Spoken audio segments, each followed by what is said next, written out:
दिल्ली की एक साधारण 4 मंजिला इमारत में नितेश और उसके 3 दोस्त विकास, सौरभ और रमेश अपनी जिंदगी बिता रहे थे।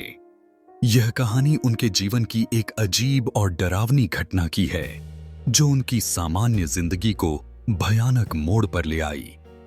दिल्ली, एक जीवंत और कभी न थमने वाला शहर, अपने विविध रंगों और सांस्कृतिक समृद्धि के लिए जाना जाता है।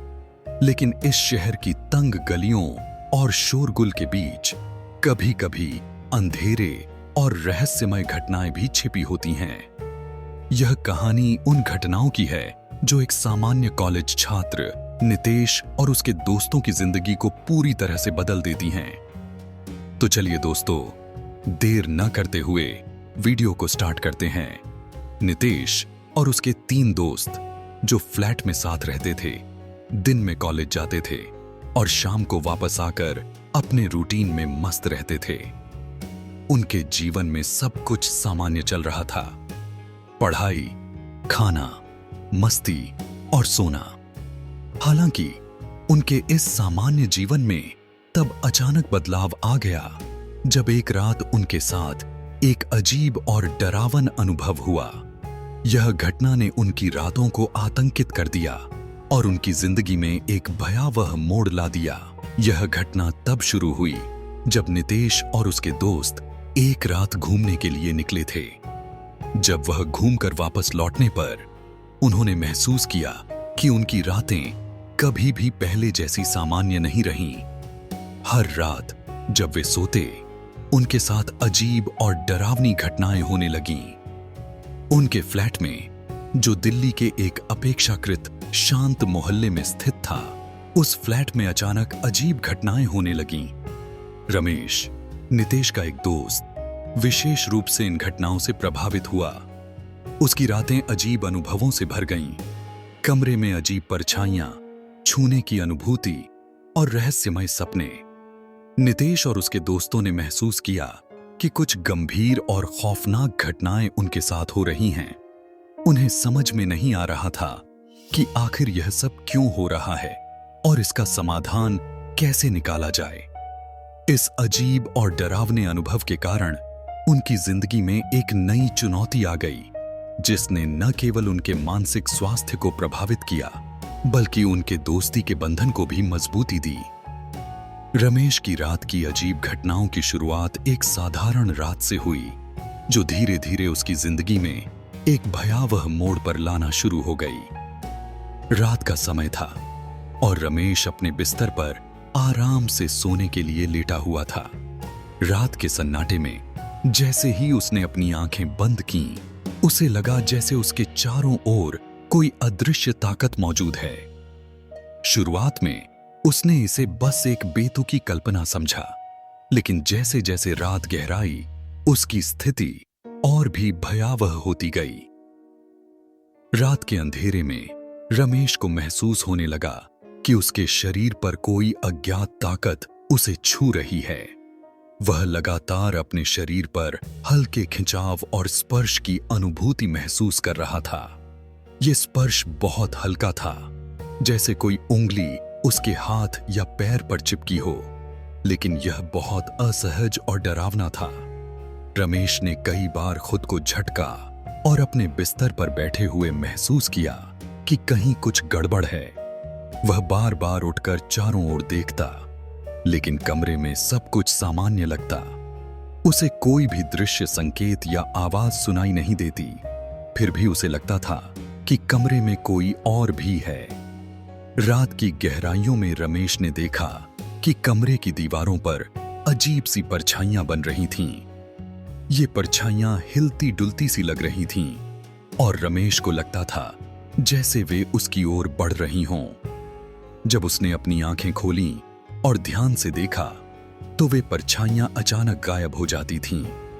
लेकिन यह अनुभव हर रात की नियमित घटना बन गया था।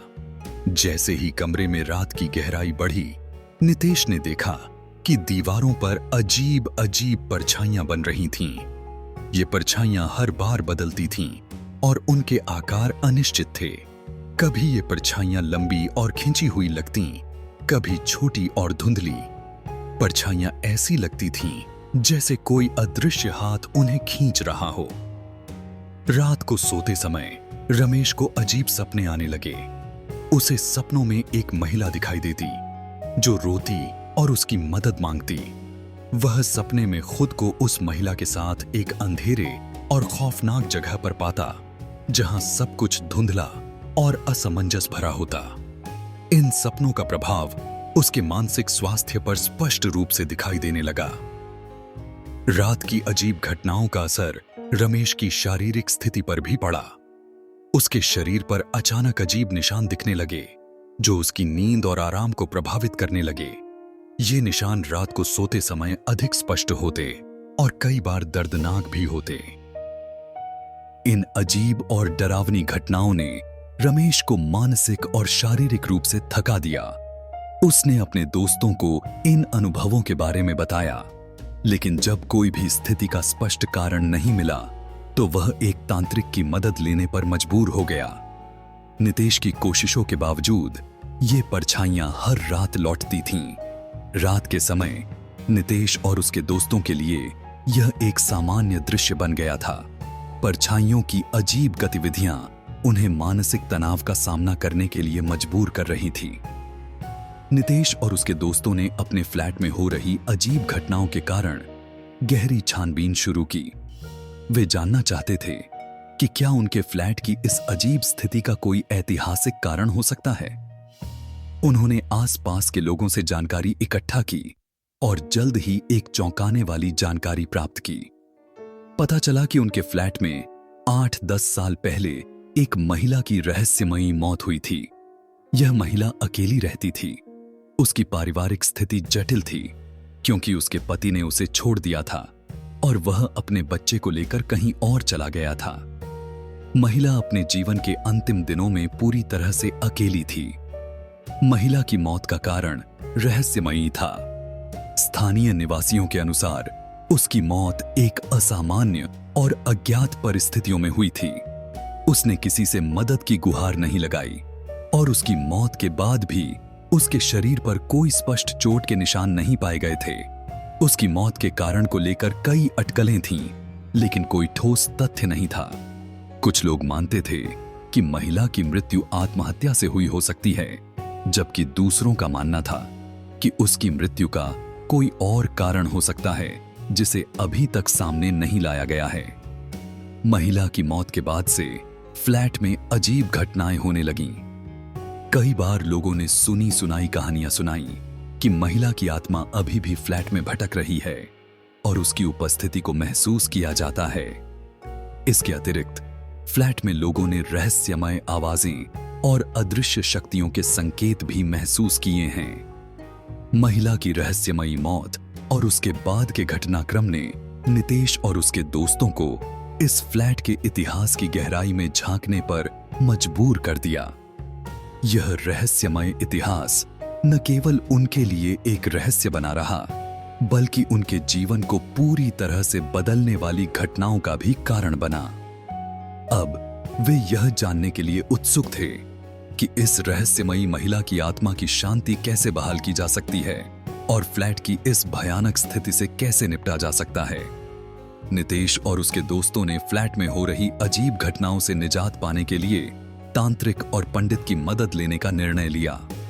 तांत्रिक ने बताया कि महिला की आत्मा किसी को नुकसान नहीं पहुंचाना चाहती थी, लेकिन यदि कोई उसके निवास स्थल पर गलत काम करता या उसकी उपस्थिति को नजरअंदाज करता तो वह आत्मा उसे सजा देती थी।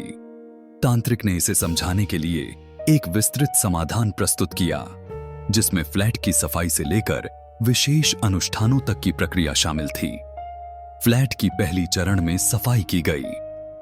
तांत्रिक ने निर्देश दिया कि फ्लैट को पूरी तरह से साफ किया जाए और सभी नकारात्मक ऊर्जा को हटाने के लिए उपाय किए जाएं। यह प्रक्रिया बहुत महत्वपूर्ण थी क्योंकि तांत्रिक का मानना था कि गंदगी और अव्यवस्था नकारात्मक ऊर्जा को आकर्षित करती है और आत्मा की शांति में बाधा डालती है। सफाई के दौरान विशेष ध्यान रखा गया कि हर कोने और दीवार को अच्छे से साफ किया जाए और किसी भी प्रकार की नकारात्मकता को समाप्त किया जाए।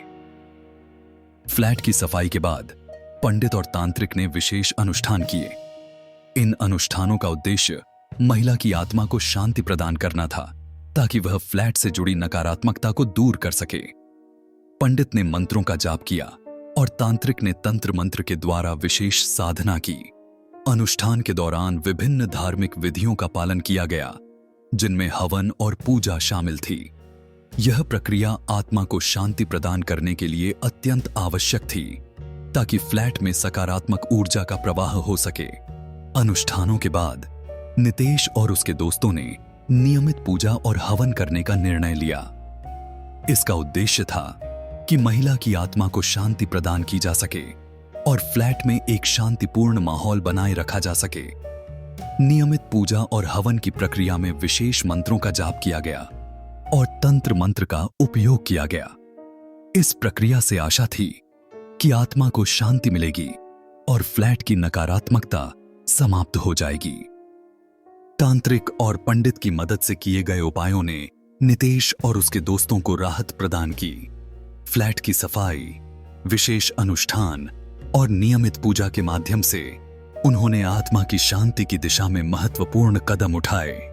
इन उपायों ने न केवल फ्लैट में सकारात्मक ऊर्जा का प्रवाह बढ़ाया, बल्कि नितेश और उसके दोस्तों की मानसिक शांति को भी बहाल किया। अब वे अपने जीवन को सामान्य रूप से जीने में सक्षम थे और फ्लैट की अजीब घटनाओं से मुक्ति पा चुके थे। दोस्तों, अगर आपको हमारी ये कहानी अच्छी लगी तो प्लीज हमारे चैनल को सब्सक्राइब और वीडियो को लाइक करें। मिलते हैं अगली वीडियो में।